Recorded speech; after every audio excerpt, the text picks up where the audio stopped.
In the headlines, African trade ministers hold consultative meeting on ways to extend AGOA. Indian companies heavily investing in Ethiopia's floriculture industry.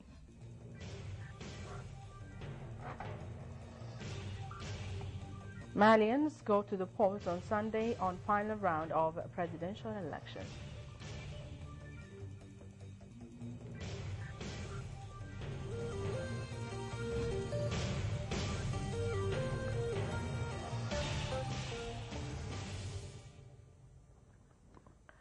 Very warm welcome to the morning news from Ethiopian television. I'm Rahel Taklehonis. Stay with me. The renowned Ethiopian athlete Tirunesh Dibaba wins the first gold for her country in the 10,000 women's race at the 14th World Athletics Championships in Moscow with a time of 30 minutes, 43 seconds, 35 microseconds. Gladys Cherono of Kenya took silver, while Belaynesh Olgira of Ethiopia secured bronze. Dibaba, a two-time Olympic champion at the 10,000 meters, won the world title for the third time, but first since 2007. Hitomi Nia of Japan set the pace for much of the race, but Tirunesh blew past her just before the final bell rang and was never troubled again. Tirunesh Dibaba can rightly be lauded as queen of the 10 kilometers event, having also won 2 Olympic gold medals over the distance. Who looks as though she is putting herself through the mill at the moment.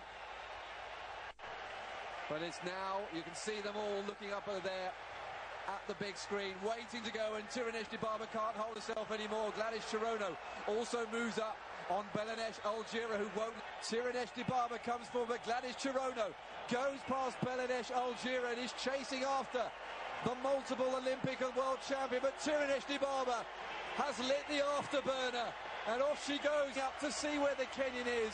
But the two-time African champion is not going to be able to compete with the two-time world champion at 10,000 meters, who is coming across the line again to make it a hat-trick. Tirunesh Dibaba is the 10,000 meter champion in Moscow for 20. Ethiopia's Ibrahim Ceylan has also stood second in the men's 10,000 meters race at Moscow World Championships. Mo Farah of Britain took the gold, finishing 27 minutes and 21 seconds. Ibrahim Ceylan, the Ethiopian long-distance runner, took the silver, while Kenya's Paul Tanui finished third to win the bronze. The race began at an easy pace over the first 2,000 meters, after which the speed of the race appeared to have increased. The Kenyan Moses Tanui led the field for several laps. Yet, at last, Farah won the race and added another championship's gold to his name.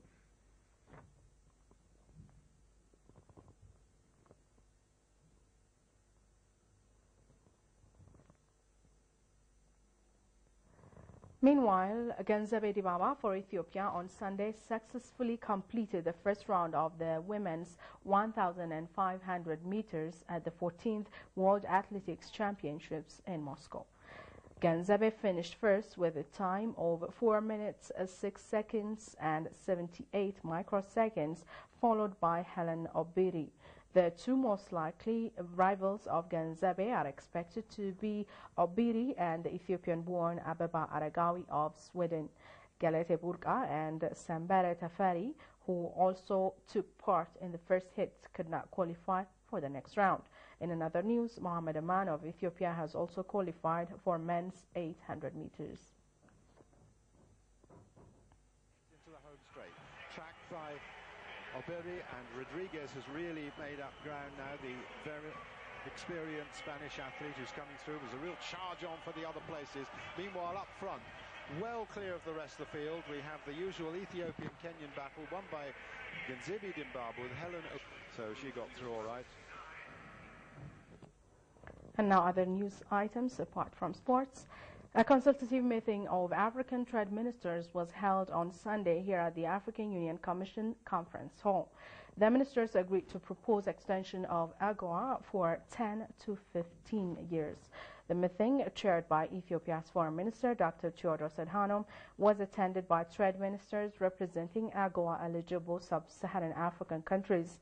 In opening remarks to the session, AU Commission Deputy Chairperson Dr. Erastus Muencha noted the importance of the meeting, which he described as vital to further bolster trade between sub-Saharan states and USA.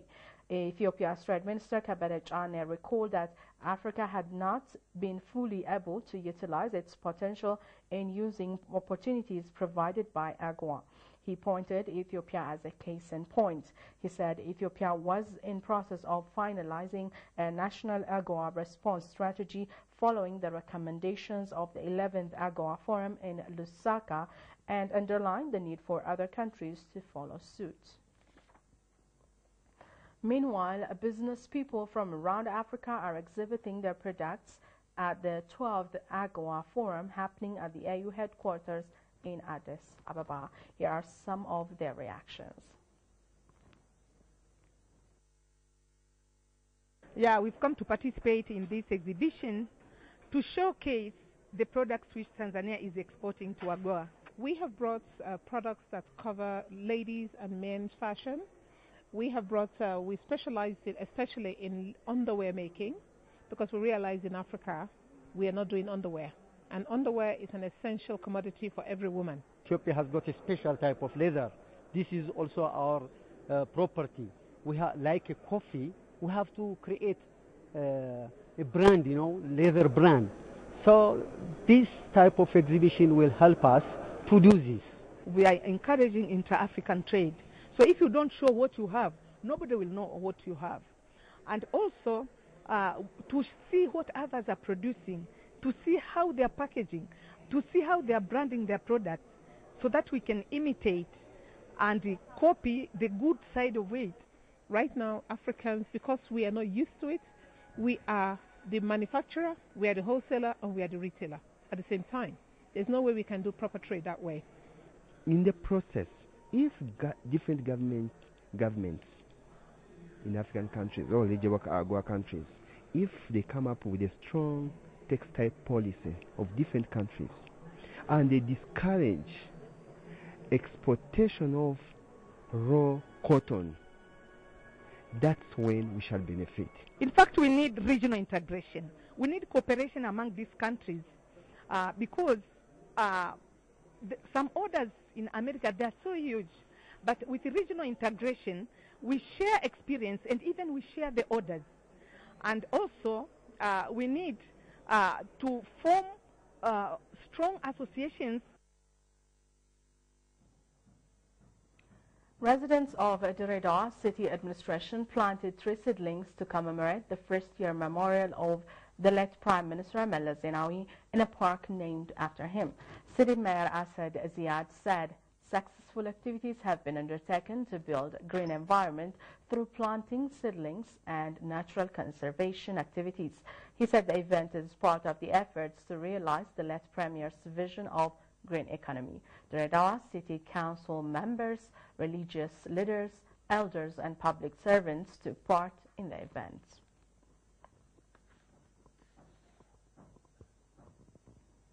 The newly formed Ministry of Environment and Forest urged the public to redouble efforts in protecting and conserving the environment during the ongoing main rainy season. While planting 3 seedlings in West Shoa zone of the Oromia State, Minister Bellet Ataferra called for more planting of seedlings to minimize the dangers of flood and drought. He urged the local community to plant and nurture trees to address flooding threat that comes from River Teji. Ethiopian Agriculture Research Institute Director Dr. Fantahun Mengistu for SPAR said stakeholders need to contribute share in the efforts to increase the forest coverage in the country.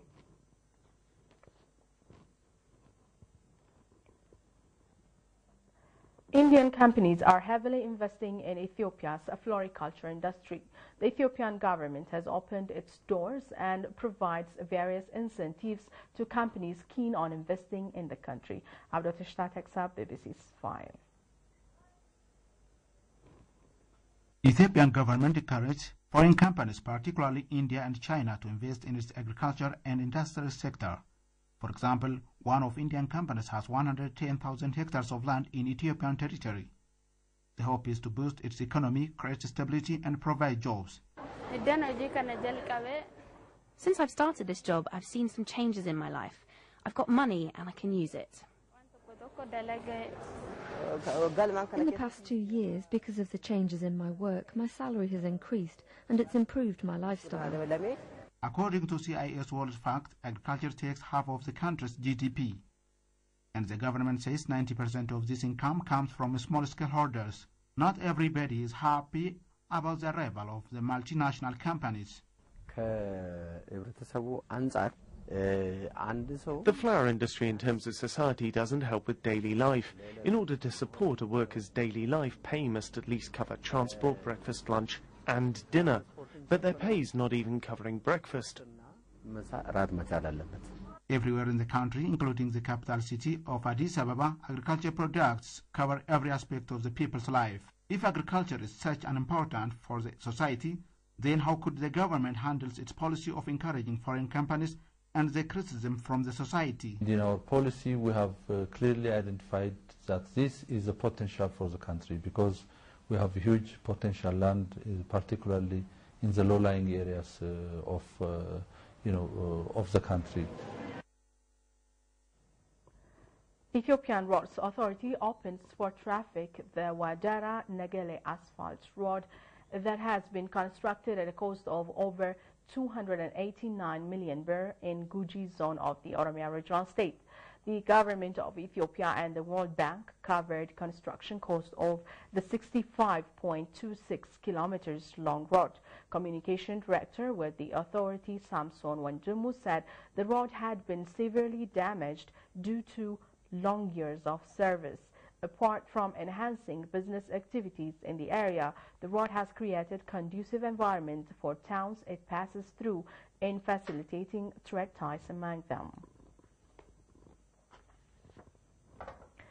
South African parliamentary delegation expressed impression over Ethiopia's efforts to stop early marriage in Amhara region. The delegation has visited ongoing activities being carried out to address the situation in 8 districts of the East and West Gojam zones. Head of the delegation, Mrs. Busi Kuzawayo, described early marriage and other harmful traditional practices as violations of human rights and that negatively affect social and economic endeavors. The delegation said the successful activities done by the Ethiopian government to combat the practice could be exemplary for other African nations.